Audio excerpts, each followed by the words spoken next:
Hello, and welcome to Reimagining Love. I'm Dr. Alexandra Solomon. Relationships have the power to wound us and the power to heal us.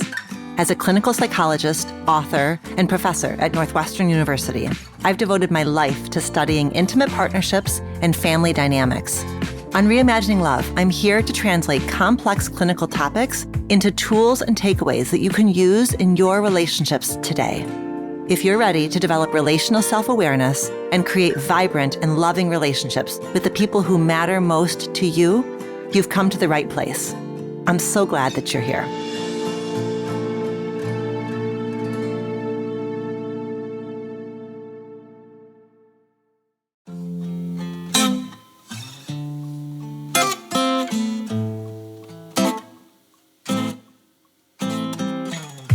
Hi, and welcome back to Reimagining Love, the place that we come to uncover all we can about love and relationships. And today we've got a really good one. We are diving into a fundamental topic, attachment styles. Attachment theory has exploded in popularity, but a lot of the focus is on understanding anxious and avoidant attachment. Today's guest is here instead to focus us on the North Star of attachment theory, secure attachments. What do securely attached relationships feel like? What can we learn from them? And most important, how do we create and sustain them? And there is no shortage of information today, which is why I'm always on the lookout for competent and deeply rooted educators and guides on the topic of attachment. And today I'm bringing you just the best of the best. You're going to love today's guest, Julie Menanno. Julie Menanno is a licensed marriage and family therapist who specializes in emotionally focused therapy for couples. You may also know her from her popular Instagram account at The Secure Relationship, where she provides insight and advice for couples to her over 1 million followers. She lives in Bozeman, Montana with her husband and 6 children, where she runs the Bozeman Therapy and Counseling Clinic and the Secure Relationship Coaching. And now she's the author of her debut and quite incredible book, Secure Love: Create a Relationship That Lasts a Lifetime. Today, Julie joins us to discuss all things attachment styles. And yes, we explore how anxious and avoidant attachment styles show up in relationships, but Julie encourages us to learn about the attachment needs through examining what secure attachment feels like and how we can all attempt to get our needs met in relationships. And she brings this approach to her response to a really thoughtful listener's struggle with her and her partner's differing worldviews. Are they incompatible, or is it an anxious attachment? Julie is such a wise, powerful presence, and I'm so excited to hear what you gain from this episode. As always, you can send me your thoughts or your questions by emailing me at info@dralexandrasolomon.com, DRALEXANDRASOLOMON.com, or by submitting a listener question using the link in the show notes.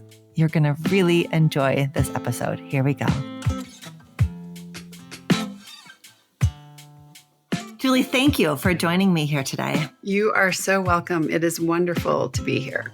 Already, just after our, little pre-show chat, I'm just feeling really good and filled up. So me too. I'm like, can we just meet up and go for a walk together? I know, I just feel like right? You're one of those people. Yeah, absolutely. Let's do it. Next time you're in Montana, which probably will be never. No, I'm obsessed with Montana now because I love Yellowstone and all of the Yellowstone things. So I suddenly need to go see Montana for myself. Yeah, you'll need to come here to Bozeman and use that as your home base. I love it. I love it. So I'm so excited to talk to you about your new book and all of your really rich offerings for couples. This is going to be a conversation that I know lands right in the bullseye of why people come to the Reimagining Love podcast. Mm-hmm. So I think this is going to be fantastic. But I want to start with you, and I want to ask you the relational self-awareness question that I ask all of our guests. Okay. So Julie, can you tell us about a way that you are reimagining love in one of your important relationships these days? Yes, this actually just came up yesterday. So I have a best friend, Jamie. We've known each other since middle school. We've been best friends since high school. We both moved to Los Angeles around the same time, randomly because we were both dating men from Los Angeles. We're very, very, very close, but we don't talk a lot about our relationship. And I think that's very common for people. And I've heard that the most vulnerable thing that you can do with another person is actually talk about your relationship with them together. And I've definitely, seen this in my practice. That's what I do with couples, is help them talk. But just the idea of, expanding that outside of your romantic partnership. And we're always there for each other. I mean, I have such a felt sense of support, a felt sense of being understood and seen and loved and cared for. And I know she does too, but it's not something that we talk about. And so I've been starting to feel just more sentimental. I don't know if like my age but I'm starting to feel just this deep, deep sentimental. I'm finding this deep sentimental part of myself. I've always been very sentimental, but it feels like it's just becoming deeper. And so yesterday I was talking to her, and I think in the past, that's not a relationship that I would have been very vulnerable about my feelings for her so directly. I mean, like, you write cards and things like that, because it's vulnerable to put your heart out there. Even with the safest person that is probably going to respond positively, for me, it's really vulnerable to get down to like the deepest feelings. And so I'm really starting to tear up just going here, but I was talking to her and I just started crying, and I said, "You are so important to me. I love you so much." And I said, "I've always been so proud to be your friend." And that's, true, because back in school, Jamie was like the queen of the school. She was the most popular girl, the homecoming queen. I mean, and just a heart of gold also. And I was a little bit on the nerdy side, and I kind of had a good sense of humor, and that's why people liked me. But just the idea of being her best friend, it was just so special. It was like, I'm friends with this like really amazing person. And so I've always just been so proud to consider her a friend and a best friend. And I opened up and told her that. And it was really vulnerable for me, but it also was something I just needed to say. And I feel like it can only deepen our relationship. And I also said, I don't have very many people in my life that I'm close to. I have 6 kids, so that I don't have the capacity to have a big circle, nor do I necessarily want one. And I said, I'm 47 years old. Like, going forward, I just want to take very, very good care of my inner circle. Like, that's my number one mission in life at this point, is just to really take good care of that inner circle. So that was my reimagination of love. I feel what you're saying so deeply. And I hear you around, I think we, even as 2 therapists sitting here, we know the value of vulnerability. We know that our work with couples is to open up that vulnerable space. And then it's how fascinating that we can sort of forget the value of bringing that into other relationships. I think especially friendships, right? Where there's something that is so extra precious about it because it is such a chosen relationship, Right. And so you were aware that even though you love Jamie, she loves you, you've been there for each other, to talk directly about it was, as you said, a deeper layer of letting your feelings really be seen and to show on the outside. Yes. Very, very well stated. That feels very much like how I was experiencing it. And, at some point, someone needs to write a deeper book about attachment and friendships, I think, because there's a lot to be said for that. So.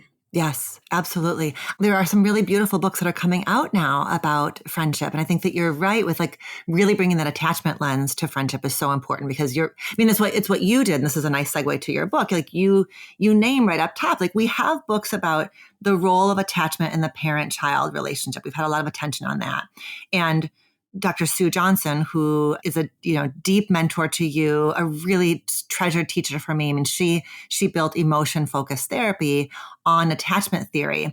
But what you've done with your brand new, fantastic book, Secure Love, is really take all of the beautiful work of emotion-focused therapy and basically turn it into a deep, rich, thoughtful, thorough guide for couples. So it's not just learning about attachment theory. It's not just learning about the attachment strategies that you developed in your family of origin. It is about making that vital connection to how does it show up in your intimate partnership, and how do you create a secure relationship with your intimate partner? It's so valuable, Julie.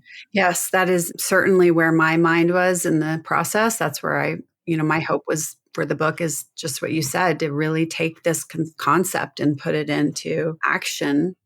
So why EFT? What drew you initially to emotion-focused therapy? I learned about it in grad school. Even though I was in a marriage and family program, it was very systems focused. And so we had then the marriage and family class, and I think we only had one, which is very random for a marriage and family therapy program. Dirty little secret. And we learned Gottman and we learned EFT, and something about EFT just hit me. It made sense. And I was already really consumed with attachment theory, kind of doing that on the side. We weren't learning a lot about it at that time, and grad schools weren't teaching a lot of attachment theory, object relations, kind of the roots of it.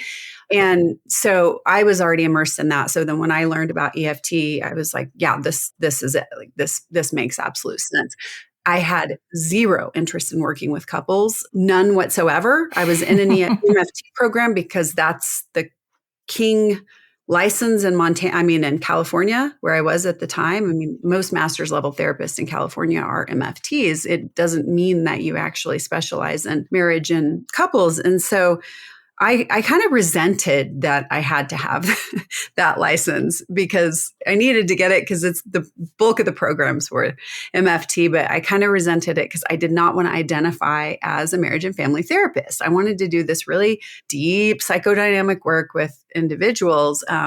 Long story short, I had to see couples to get my full license, and saw the first couple and thought, wow, this is incredibly difficult. I've got not just one person in front of me, but two people and their relationship. And I could maybe get into this. This is challenging. And there's a lot of emotional richness here. And I'm seeing so much of each individual in the context. And so after that first session, immediately I remembered EFT. I got online, found the first EFT training in the country that was that first level, which happened to be in Bozeman, Montana. I was living in Los Angeles. I could have waited a week or two to see Sue do it in Pasadena, but I needed it. So I just flew out here to Bozeman, fell in love with EFT, walked in the room of all the EFT therapists that were there. And I really felt a sense of, this is my group. This is my community. There's something very compassionate and accepting about people who do this work. I'm sure you can agree with that. And so I called my husband at the lunch break and I said, hey, by the way, I love this therapy and we're going to move here. It's not just the therapy. It's actually the therapy in this location. I'm going to need both of those. Exactly. And so 5 months later, we lived here. My 6 kids lived here. They were in school. My husband had a job and I had a practice set up, and it just kind of felt in. And so that all is a lot of detail, but let me tell you what I really truly love about EFT. One, I was creating these really powerful bonds with my individual clients because of the emotional support, the nature of the emotional support of a therapist-client relationship, which is not the therapy, but it is the platform on which you do the therapy, is that safety. And it was just breaking my heart to see them go home and not have what I was building with them in their real lives. And so to me, it felt very complete. And also, it helped me feel that I was really seeing the person in the context of the relationship, what I really saw their issues coming alive in front of me. And for me, it's easy to work with in that sense. And it felt just very challenging. Just the intellectual stimulation part of having to keep up with all the moving parts just feels very fulfilling. And just the depth that you go to with attachment work. You just go to the bottom, and the transformative power of getting people down to those deepest places and helping them not have to be alone with it anymore is almost addictive. Absolutely. Yeah. It is. It's what I have always treasured about EFT, is that ability to hold on to the deep individual pieces as well as the dance between them. Like that was, I think I had a similar experience when I first learned about EFT and began to train, and read in that area. Was like, oh God, this makes it helps it all make so much sense, because sitting with a couple it's so stimulating and it's so chaotic. And so when we can just anchor in to the attachment needs, it organizes the entire conversation. I feel like I hear Yes. Sue Johnson's voice in my head all the time when I'm sitting with couples, around resisting the urge to go down those content tubes and moving out of the content to the deeper place of the attachment longings. You say right up top that you want us to stop talking about what a healthy relationship looks like. Mm-hmm. And you want us instead to talk about how a securely attached relationship feels, what it feels like to have security in your relationship. Why that distinction? Like, what are you trying to get us to move away from and move towards? Well, we're looking for the felt sense. That's what everybody's going for. Nobody is going for understanding on an intellectual level. That is the, part of the journey, right? Is that understanding on an intellectual level. But nobody wants to stop there. We want the heartfelt sense of closeness. We want the felt sense of being understood, being held in our pain, not being alone, being validated. I mean, that's what humans thrive on. Those are the emotional needs. We need those emotional needs as much as we need food to thrive. An example here is yesterday I was working with this couple in this Patreon group that I do, and they're having some issues around blended family, which is, as you know, incredibly difficult dynamics to work with. And the stepmother has a lot of trauma from her childhood. And so when the stepchild comes into the equation, she gets a trigger. I mean, she gets really flooded with a lot of anxiety, a lot of fear. It's a range of uncomfortable feelings which show up in her body as a lot of tension.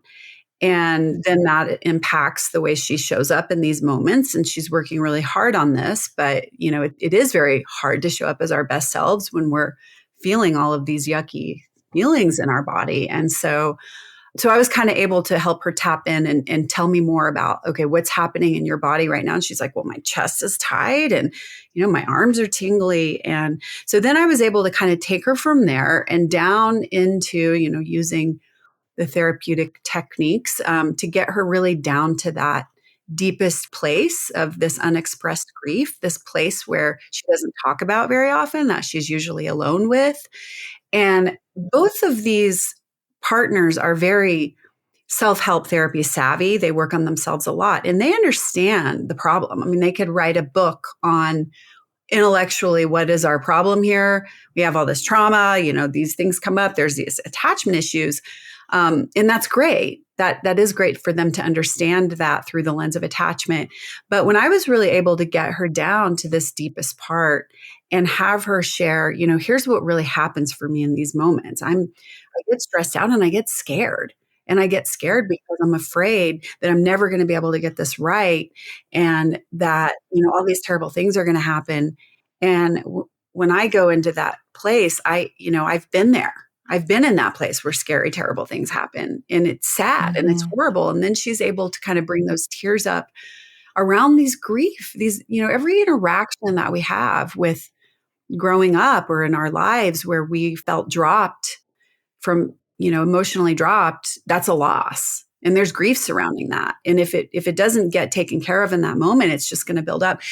And so long story short, she was able to turn to her partner and talk more from that place of grief, with the tears, connecting the dots. And her partner was able to take that in. And it was this really powerful experience. And so what I did after that is I said, tell me now. We led into this with you telling me about this tension in your body. What's happening right now as you've just shared, this part of you that you're not really used to having support with or talking about? And she said, I just feel so relaxed. I just feel so close. I checked in with her partner. Her partner was having the same experience. And that's it. That's the crux of this work, is that felt experience. It is not an intellectual understanding, although that does help us get there. It helps guide us to how to find that place. But this was a real exaggerated, powerful version of that felt experience. But when we can really find secure attachment, we start to hold those experiences in our body, and they just become the background noise. Whether, my husband's been in Canada for work for a couple days, I still have a felt sense of love and attachment and safety with him. I'm not in the same room with him. But we've had so many of these powerful bonding experiences, sometimes getting there through conflict. So that I don't understand that he loves me. I do understand that. But I don't stay up in my head and go, oh, my husband loves me. I'm okay because my husband loves me. It's just a part of my inner being, of the felt sense of being loved. And that's really what I'm helping couples move toward. And I think that's really missing in the conversation around a lot of relationship work. Yes. Yes. Well, that example is all the more powerful because you're naming very clearly that this partner has trauma in her background. She did not grow up with the capacity for secure attachment. And yet she and her partner are creating the conditions for secure attachment to build. It's the most profound finding, I think, in all of the research that Sue Johnson has done, is like the way that this work shifts our attachment, because we're in a moment. I mean, I know it's probably the same for you. It's this sort of bizarre moment where we've known about attachment styles and attachment theory since graduate school. And now it's like the doors are open and the collective, it's public, right? And I think there's a risk of people in the public sort of sticking these labels on themselves and the other. He's avoidant, she's anxious, da, da, da. And what I love is that you want us to kind of understand the attachment that we've grown up with, but it is in the service then of the healing. It's not the label, it's to understand the attachment need. So can you help us understand what our attachment needs and how that relates to our attachment style or our attachment strategies? Absolutely. So at the core of it all is unmet attachment needs. And I like to say, those are the needs that we have to feel safe and close with another person. It's not like we do have self needs. We need to have the ability to self-validate, self-regulate, self-love. We need those things to connect with others, but we also have these relational needs. And sometimes it's hard for people to grasp that concept because, they've been looking through that sort of codependency framework where it's like, I need to meet my own needs. So I like to say it in reverse, which is, can you feel close to someone if you don't feel valued? Can you feel close to someone if you don't feel validated? It's pretty easy to say no, right? And so we need to feel close and safe with another person, if it's your employer or whoever, and of course, the emotional stakes and needs are much higher with our romantic partners. But so we all have these core attachment needs. It doesn't matter what your attachment style is. If you're avoidant or anxious or disorganized or secure, we all need in a relationship to have a felt sense of being valued, of being loved, of being cared for, of being validated, of being understood, of being seen, of knowing our needs matter, of being appreciated. And when those needs aren't met, either in the big picture of the relationship, kind of you're walking around not knowing those needs are met, or in these moments of rupture, something is going to happen in your body. It doesn't matter if you're the most securely attached person in the world. If you're getting the message, my partner isn't really able to understand or see me right now, you're supposed to have a reaction because that is now threatening your feeling of closeness in this moment. And then what are you going to do with that? What are you going to do with that fear? What are you going to do with that kind of unexpressed feeling of loss or sadness that's happening in that moment? If you have an anxious attachment, you're going to get big, you're going to protest, you're going to blame, you're going to, all these numbers of things that those with anxious attachment do. If you have an avoidant attachment, you are just so disconnected from that need to begin with. It's there, your body is holding it, but, you're not going to consciously be aware of it, but you are going to go into shutting down, retreating, getting defensive, appeasing. If you have a disorganized attachment, any number of things can happen. And then if you have a secure attachment, you're going to be able to some degree to step back and go, okay, this is a moment, what's happening with me? What's my body trying to tell me right now? And then you're going to communicate in a way that's kind of drawing your partner and inviting them in to your world instead of accusing or just disengaging. And that's going to sound something like, okay, listen, something big is coming up for you right now. I'm over here kind of feeling not seen. How can we kind of work together on this? Because I need to feel close to you to go forward with this, whatever, talk about money or sex or whatever. And it does require, it sounds so easy, right? It requires the ability to self-regulate. Yes. And you can't skip that. It just does. I mean, co-regulation, when partners are able to help each other, is the gold standard of regulation. But it's impossible if we don't have two people who have some ability to self-regulate enough that one can be the co-regulator.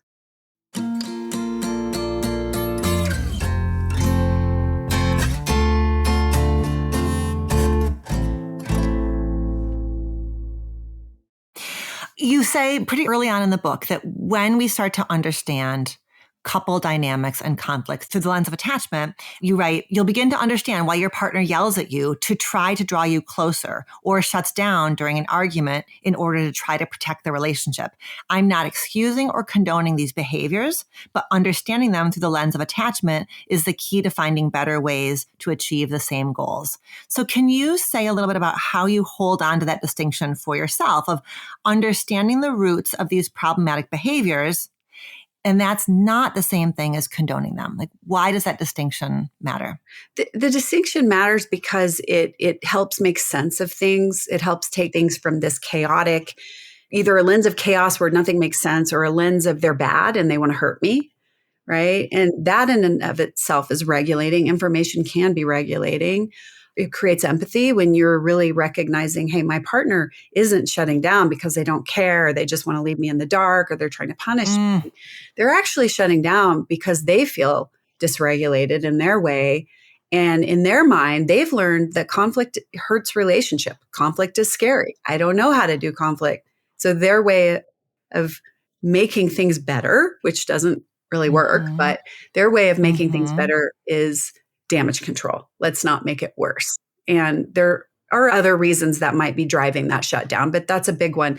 When you can, in these tough moments, kind of get yourself to a place where you can see that, it takes away, they want to hurt me, they're the enemy, I don't understand what's going on. And from that platform, it does help you show up in a different way. It softens your heart. And when your heart softens, you're more likely to show up softer and safer. So do we want to just stay there and go, oh, well, you're shutting down and I get it, and now we're fine? No, we want both partners to recognize these are the good reasons that I'm doing these things. They are learned strategies. They kept me safe. They're not keeping me safe anymore. And now we got to figure out some things to do differently. I'm not trying to change that avoidant partner's overwhelm. I mean, over time, I believe it will with the therapy, but I'm not trying to change it. I'm trying to meet it where it's at and help them communicate what's happening inside of them in a new way so they no longer need to shut down. Yeah. Yeah. You say that the hardest thing about working with somebody who has avoidance strategies is getting them through the door. But the hardest thing about working with somebody who has anxious strategies is getting them to see their part of the problem. So help us understand. I think that fits right in with what you're saying about, like, for somebody who has more anxious attachment, it's really easy to see, but look what they're doing. They're getting defensive. They're pulling away. They're not meeting my needs. So tell us about that distinction. For the avoidant person, it's hard to just get in the door, to pick up the book, to listen to the podcast. For the anxious person, it's hard to see that, oh, shoot, my way of doing this has the exact opposite impact of what I wanted to have. Right. Yeah. So, when you get an avoidant feeling safe and feeling like they're not going to be seen as the problem, understood, seen, they want to grow. Safety is what helps them grow. What happens with anxious partners is they grew up in environments where they had to get big and blamey. They had to protest to be responded to, and they couldn't trust they were going to be responded to anyway. They might not. And so there's just this constant nagging sense of, are you going to be there for me? Are you not going to be there for me? And they had to learn to externalize to get my needs met. I've got to focus on you. I've got to focus on every move you're making. I've got to focus on somehow communicating the message to you that you're not getting it right and you need to respond to me. And sometimes it works. I mean, the squeaky wheel gets the oil. So, and sometimes it's even working in the relationship with the avoidant. The anxious partner learns, if I get big and loud, somehow I might get my needs sort of met here. They'll respond to me. And so what happens is that they only know what they know about how they try to get their needs met, which is going toward, close the distance, do something.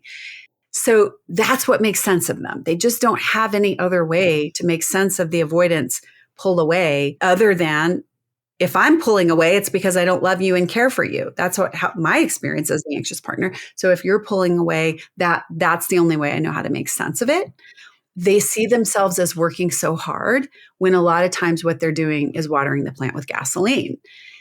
That does require effort. It requires a lot of energy to water a plant with gasoline. That doesn't mean that the plant is getting the help it needs. So for them to look over at the avoidant partner and saying, well, they're not doing anything, they're not putting all this work in because it's not apparent on the surface. Again, they're making sense of it as you must not care. And then they're so much more aware of their needs not being met. Avoidant partners tend to not ask and they don't get their needs met. Anxious partners ask and don't get their needs met. So nobody's needs are met. And there's so many good reasons that on the surface, it does look like the anxious partner is doing all the work when really, like you said, they're doing kind of opposite work. So the anxious partner comes into the session and not only have their brains been wired around, nobody's there for me, maybe I'm not even really lovable, other people are the problem because that was my experience, my true, genuine experience of being let down so much. Their brain has been wired to see through that lens. And they see themselves reading all the books and doing, putting all this energy in. And it is very, very difficult to get them out of that mindset. Very difficult, possible. I do it all the time. But you can see this dynamic so clearly play out on Instagram. It doesn't matter what the post I put up is. If it has something to do with avoidant, it's like just a flood. But, just a flood. And it's all very, very other focused. And in my mind, I'm saying, don't you see right now that this blame is actually playing out in this comment? And there's no, it's very difficult for them to recognize that. And not because they're bad or not trying. It's just that's how their brains have been wired to really focus on changing the external environment to change the internal environment. And truly missing their own power, like not understand, like it is that missing their own power, that when I speak this way, behave this way, approach my partner this way, it actually creates, like I have the power to create the very thing I fear and dread. Like I think that's often where the missed opportunities is or missed connections is because of somebody who is more anxiously attached, like they just have the experience of feeling so ineffective, so unseen, so unheard, that it is really hard for them to start to really see, shoot, I am powerful. Like I am powerful enough to push my partner away. Okay. So now if you know that, then you know that you're powerful enough to start to position a bit differently to bring your partner forward. I love that wording. Absolutely. It's a much more empowering position to get out of blame. I love also the way that you talk about people with avoidant attachment. Like you are super crystal clear. People with avoidant attachment have the same attachment needs that everybody else has. Avoidant attachment is not the absence of emotional needs, but you instead describe these three commonalities that you see across people who have avoidant attachment. You see a fear of failing, you see a disconnection from feelings, and you see a fear of being engulfed.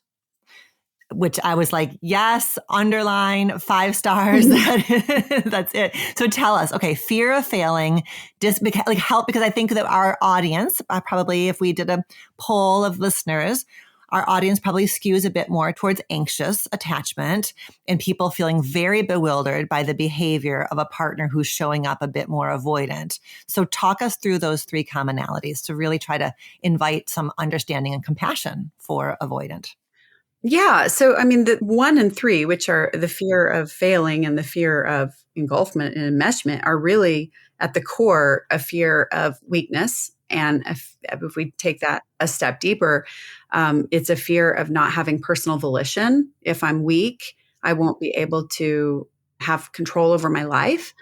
If I'm seen as weak, I'll be rejected. So really, at the end of the day, it's the same thing that the anxious partner is afraid of, which is rejection and not having volition. So anxious partners, they focus on other people doing things in a way that I can feel powerful. Avoidant partners focus on what can I do in my inner world to feel safe and powerful. And so what they do subconsciously, and they're wired from a very early age to do this, is they shut it off. They disconnect from it.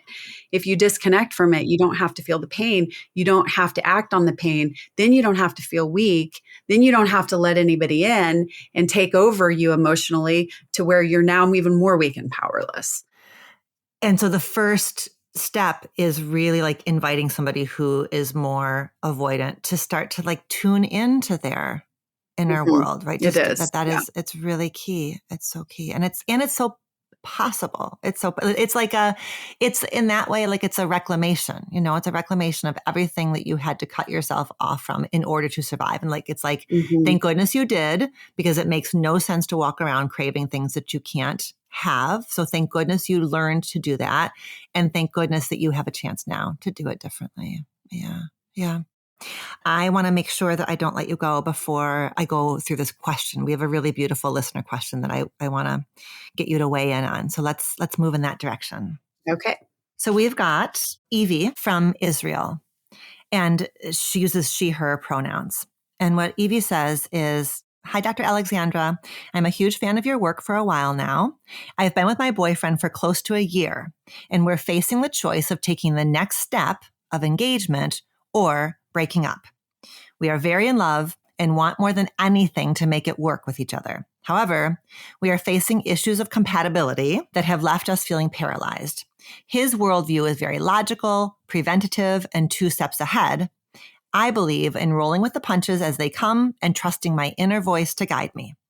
Aside from this, I believe in a more individualistic, live and let live approach in relationships, preferring to directly ask for advice or insight from another.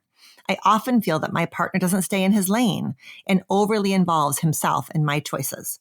Of course, your content has taught me that culture and families of origin may explain our differences. Are our differences workable, or should we give up now?" I mean, there are a lot of layers to that question.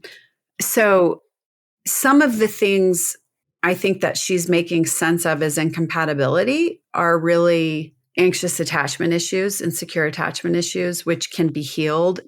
When she says, my partner's very logical, that means that her partner is managing their own inner experiences and feelings with logic.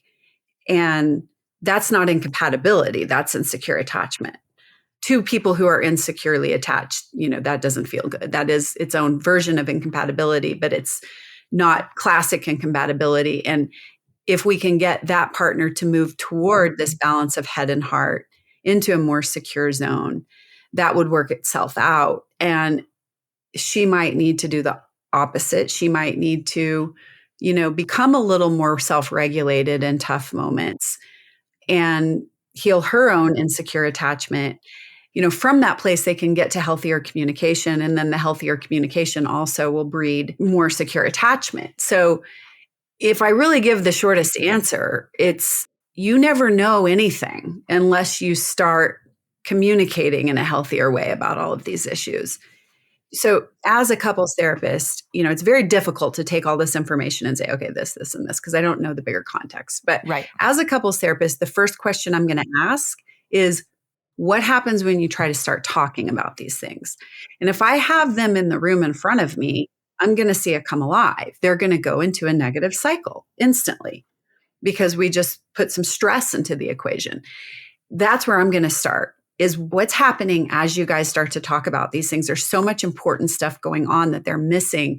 And I'm going to help them understand this in the context of a negative cycle and help them recognize that the way they're making sense of the problem, her whole question is her making sense of the problem in a certain way. And I'm going to help her reframe maybe what the problem actually is. And so then when we can get them through these negative cycles and we can get them communicating in a healthy way, by virtue of communicating in a healthy way, they now are becoming more securely attached with each other.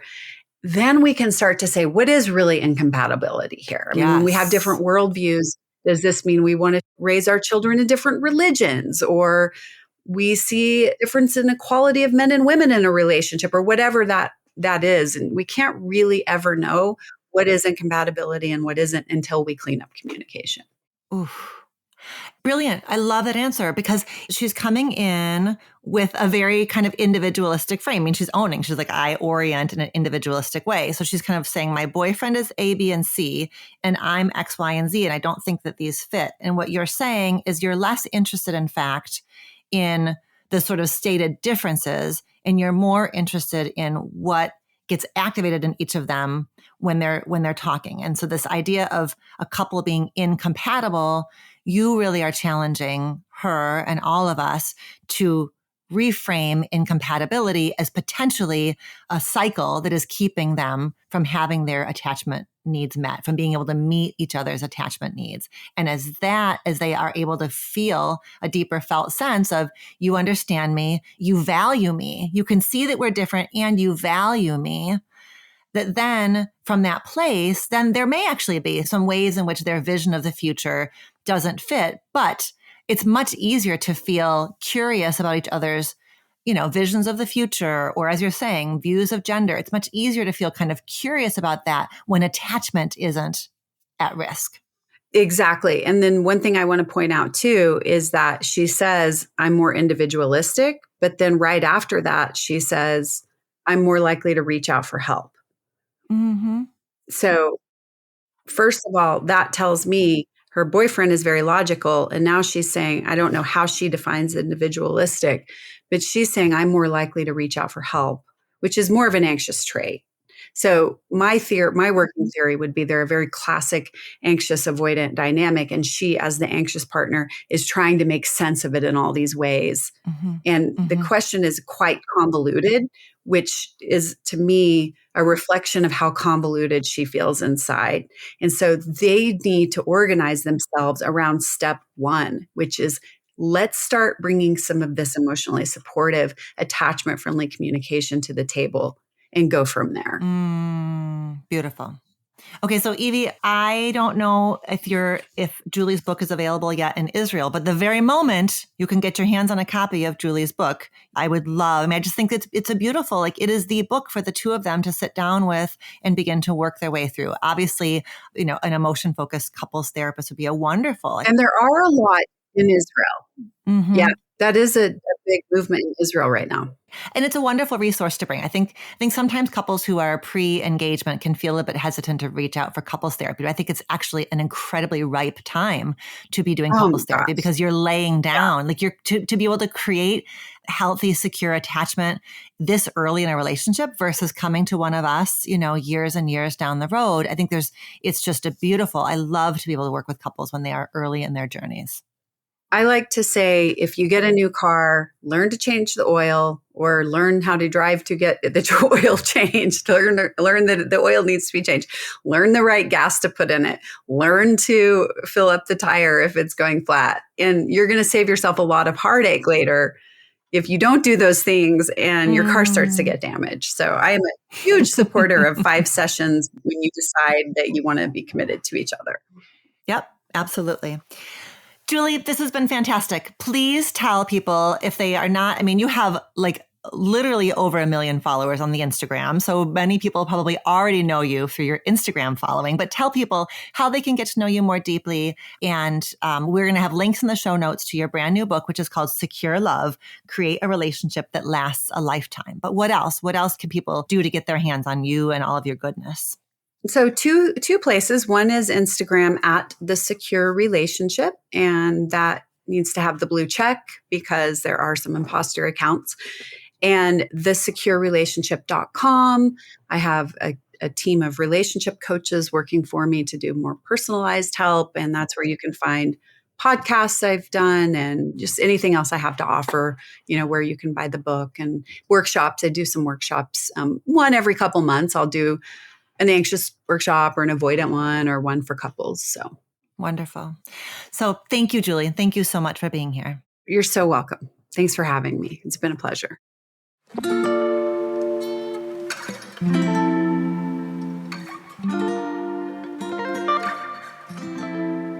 Thank you, Julie, for sharing your insights and your wisdom here on Reimagining Love. To connect with Julie online or to explore her new book, Secure Love, Create a Relationship That Lasts a Lifetime, check out the links in the show notes. And thank you so much to the brave listener who wrote in with that expansive question. I hope that our responses gave you encouragement to connect with your partner in new ways and find that new path towards a secure attachment. You deserve nothing less. Until next time, be well.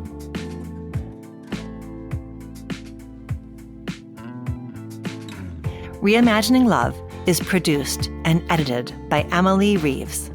Our theme music was composed by Slade Warnkin. Do you have a relationship question that you want answered on the show? Visit reimagininglove.com to send in a written or audio question. Questions can be about intimate partnerships, family relationships, friendships, you name it. If you're looking for more love and relationship content, you can find me on Instagram at dr.alexandra.solomon or visit my website, dralexandrasolomon.com, where you'll find my blog as well as the Intimate Relationships 101 e-course based off of the popular class I teach at Northwestern University. Thank you for listening and see you next week here on Reimagining Love.